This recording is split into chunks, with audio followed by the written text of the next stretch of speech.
I'm very happy to be in the midst of all of you.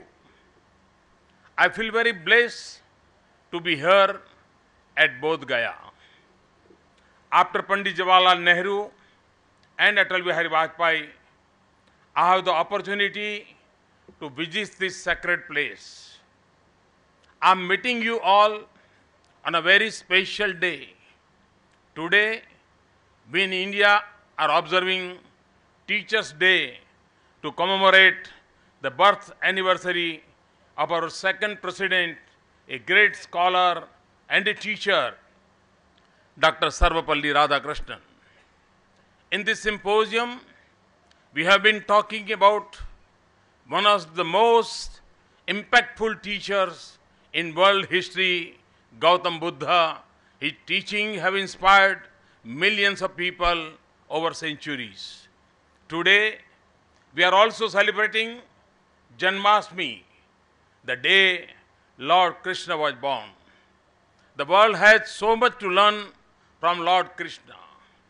When we talk about Lord Krishna, we say, Sri Krishnam Vande Jagat Gurum. Sri Krishna, the teacher of all teachers and the guru of all gurus. Both Gautam Buddha and Lord Krishna have taught the world so much.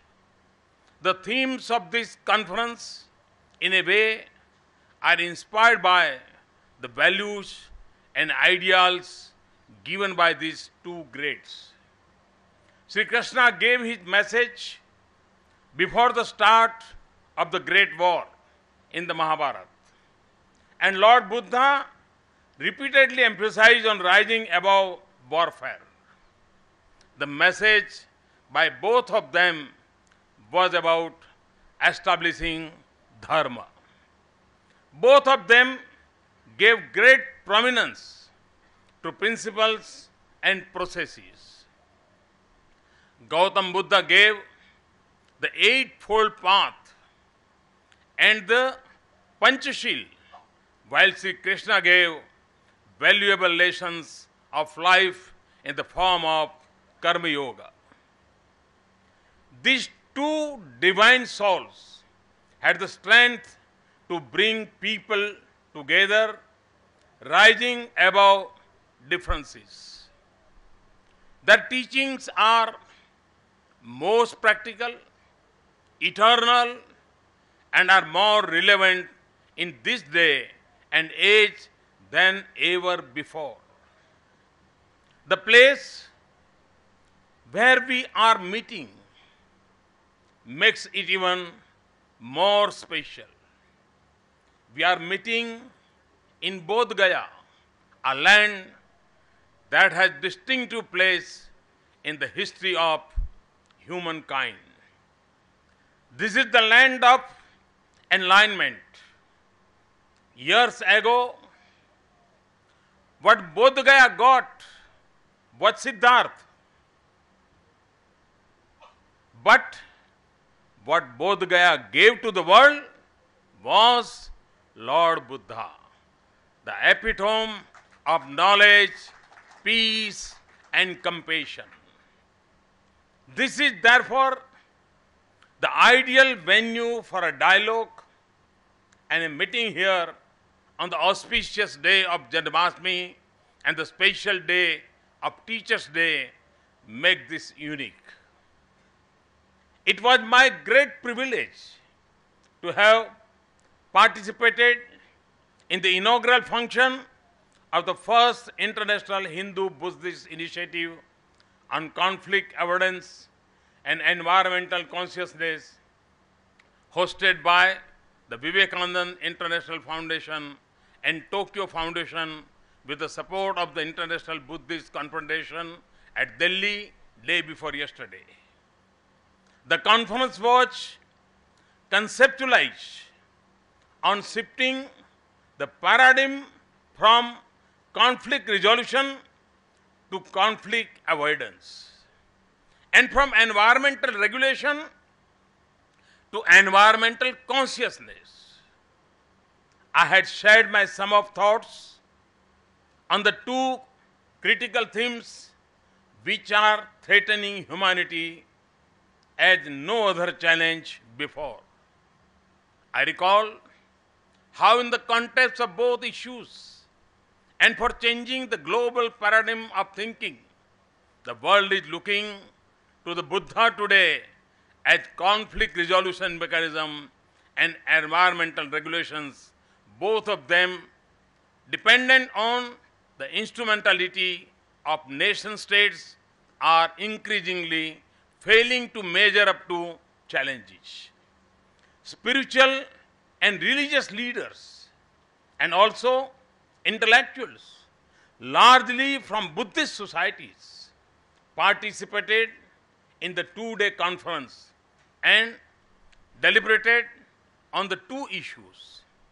At the end of the two-day conference, and after a churning in which spiritual, religious, and intellectual leaders participated, the Tokyo Foundation has announced that they have decided to hold a similar conference in January 2016.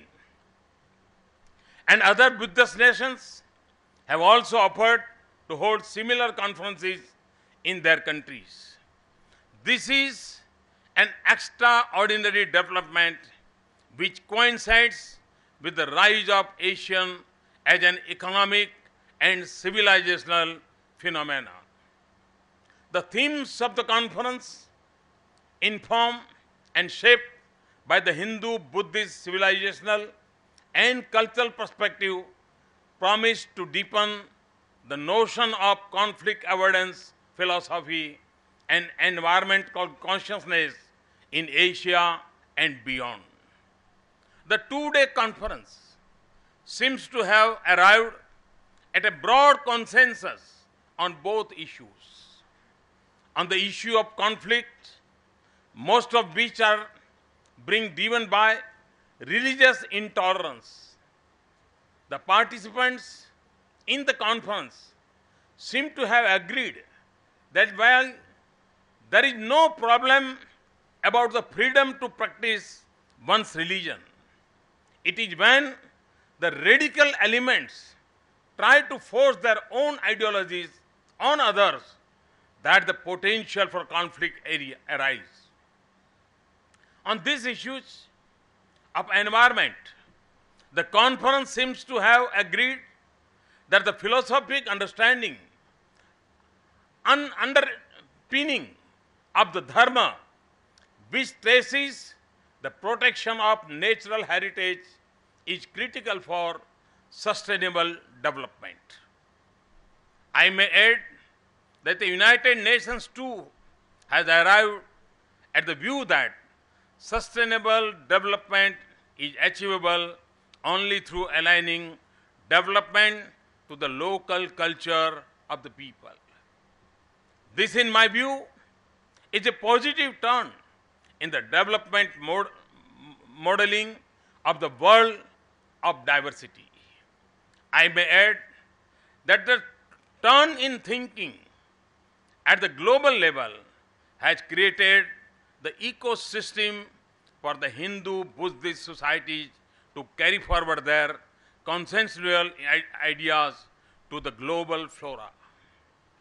I personally consider the Hindu-Buddhist Conference on Conflict Avoidance and Environmental Consciousness as an important development in a world that seems to be short of durable ideas on both issues.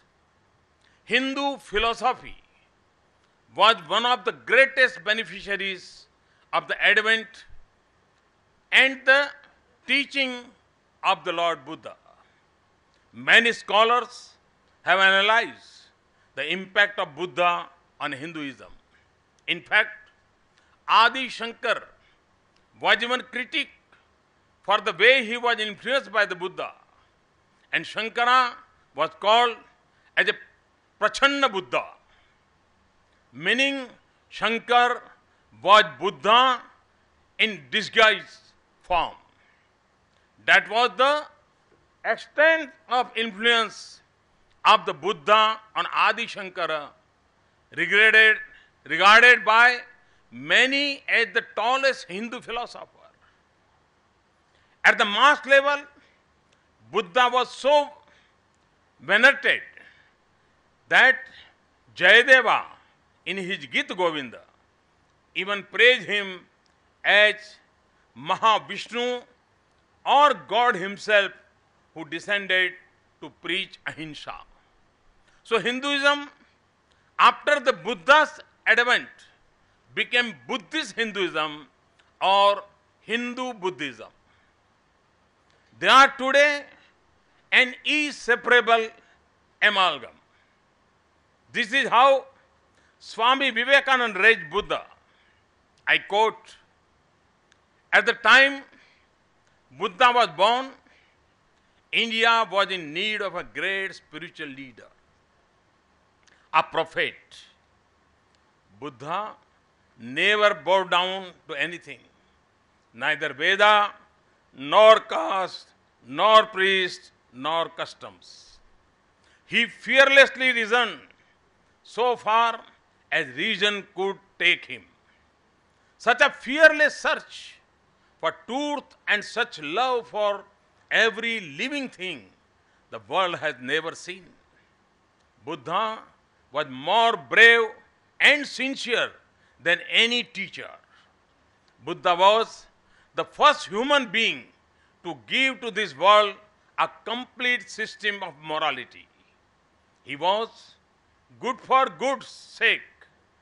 He loved for love's sake. Buddha was the great preacher of equality. Every man and woman had the same right to attain spirituality. That was his teaching. I would personally call India Buddhist India, as it has imbibed all the values and virtues of the teachings of Buddha by the religious scholars, incorporating them in their literature. When this highest tribute is paid by one of the great Hindu philosophers, would it be wrong to call today's Hinduism in quality and substance as a Buddhist Hinduism? Buddha is the crown jewel of the Indian nation, which accepts all ways of worship of all religions. This quality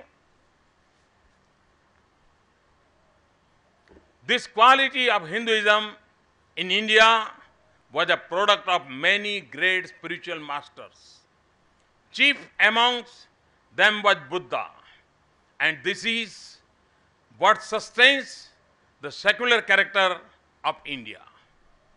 The enlightenment which Buddha attained in Bodh Gaya also leads the light of enlightenment in Hinduism. As the first servant of this ancient nation, I revere Buddha as a reformer of not only Hinduism but also the world, who has given all of us a new worldview and vision which is critical for the survival of all of us and the entire world. I recognize how Buddhists all over the world revere Bodh Gaya as a place of pilgrimage.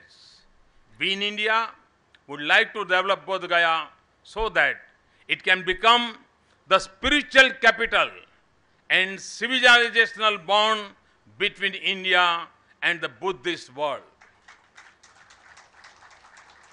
The government of India would like to provide all possible support that its Buddhist cousin nations need for the satisfaction of their spiritual needs from this holiest of holy places for them. I am happy to read the declaration of Buddhist religions and spiritual leaders. This declaration is the result of hard work and extensive dialogue, which is why it is a pioneering document that will show us the way ahead. I also echo Prime Minister Shinzo Abe of Japan, who the other day highlighted the importance of tolerance, appreciation of diversity, and spirit of compassion and fraternity. His message to this August gathering and his continuous support for furthering this initiative is a matter of great strength for us. Once again, my congratulations and best wishes to you all. This conference has raised a hope and urge to go beyond clash and create a dialogue framework for civilizational harmony and world peace. I wish you well in your constant and determined efforts to ensure that our wisdom reaches the future generations, and that too in a manner in which they can practically relate to.